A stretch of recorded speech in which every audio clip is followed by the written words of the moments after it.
son expérience, il ne l'avait basée que sur le mouvement de ces dieux, dont cette création dont nous sommes en train de parler. Mais il ne s'est pas focalisé pour nous parler sur l'être en question, sa nature, son nom, ce qu'il était, ses ambitions. Moïse n'a pas parlé de ça. Vous allez voir que dans ses propres expériences, lui-même, plus loin, quand il le croise dans les buissons ardents, il lui pose la question après sa commission, mais que dirais-je à ces enfants d'Israël? Je vais leur dire que qui m'a envoyé. Quand je leur parlerai du Dieu d'Abraham, du Dieu d'Isaac et de Jacob, et qu'ils me posaient la question, quel est son nom? Qu'est-ce que je vais leur dire? C'était quand Moïse s'était posé cette question, ou il avait posé cette question à Dieu, que Dieu lui donnera un tétragramme. Que Dieu lui a donné cet ensemble de 4 lettres, dont Y, H, W, H, comme son nom. Et les étudiants, les théologiens, les gens qui se sont focalisés à trouver, à étudier les affaires de Dieu, ne pouvant pas prononcer ce tétragramme d'une bonne manière, ils ont inséré les voyelles pour nous permettre de bien articuler cela, et c'est ce qui nous donne le nom de Jéhovah.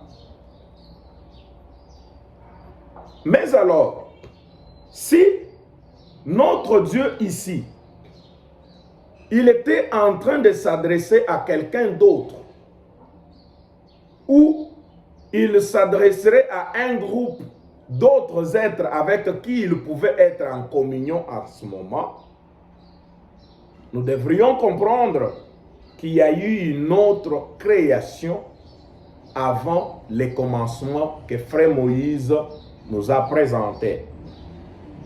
Plus loin, quand vous lirez dans les livres de Jean, dans l'évangile de Jean, j'avais fait mention de cela la fois passée, lui, quand il essaye maintenant de parler du commencement, parce que Moïse a dit au commencement Dieu créa les cieux et la terre, mais Jean, lui, quand il vient avec son commencement, il dit au commencement était la parole. Les deux auteurs sont en train de parler du commencement, mais l'un se fonde sur l'être, la nature du Dieu, et l'autre se fonde sur le travail, l'activité ou le mouvement que faisaient déjà ces dieux. Jean, lui, va vous dire, au commencement était la parole était Dieu, la parole était avec Dieu, la parole a été faite chair. Il est en train de parler de la nature de cet être, de la nature de ces dieux. Qu'est-ce qu'il était selon Jean? Il était la parole. Et nous y reviendrons pour dire que la parole dont Jean était en train de parler ici, ce n'était pas l'articulation verbale. La parole ici, c'était tout un corps. Le corps que ce Dieu avait pris pour enfin commencer la création ou commencer ses mouvements. La Bible, à la longue, avec Saint Paul, avec Ézéchiel, avec Ésaïe, va maintenant nous faire mention d'autres êtres qui n'ont pas existé dans la création dont le prophète Moïse, lui, a parlé. Vous trouverez qu'Ésaïe parle de séraphins. Vous allez voir que Ézéchiel parle de chérubins. Vous allez voir que Paul, depuis Colossiens, il commence lui à parler des trônes, des dominations. Il est en train de parler de vertu. Il va parler des principautés ou les princes de ce monde. Il va parler des archanges. Il va parler des anges. Et toujours Paul, quand il continue lui à parler sur la création, quand il est en train de faire les récits du Christ pour dire qu'il est le premier-né de toute la création. Et il dit parce qu'il a existé avant toutes choses. Et toutes choses toutes choses subsistent en lui. Tant les visibles que les invisibles. Et il dit, c'est en lui qu'on a créé les trônes, les dominations, les puissances, et ainsi de suite.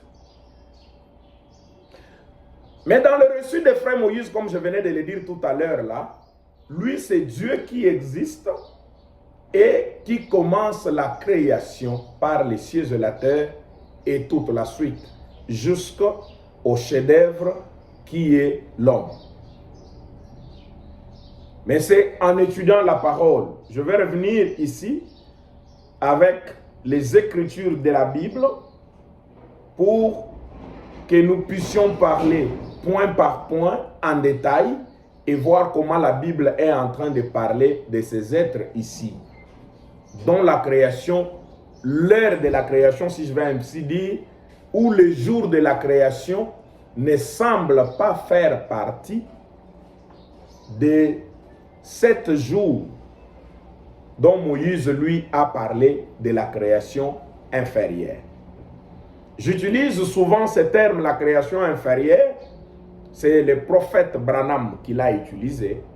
Je crois que nous l'avons lu quand on parlait de la divinité, ou si on ne l'a pas encore fait, je vais vous l'apporter ici pour que vous compreniez que je parle de créations inférieures.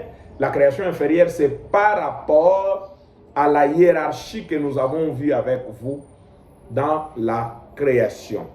Nous avons dit qu'il y a le rang des êtres surnaturels qu'on appelle la divinité. Il y a le rang des êtres humains que nous avons appelé l'humanité. Il y a le rang du monde animal auquel nous avons associé le monde végétal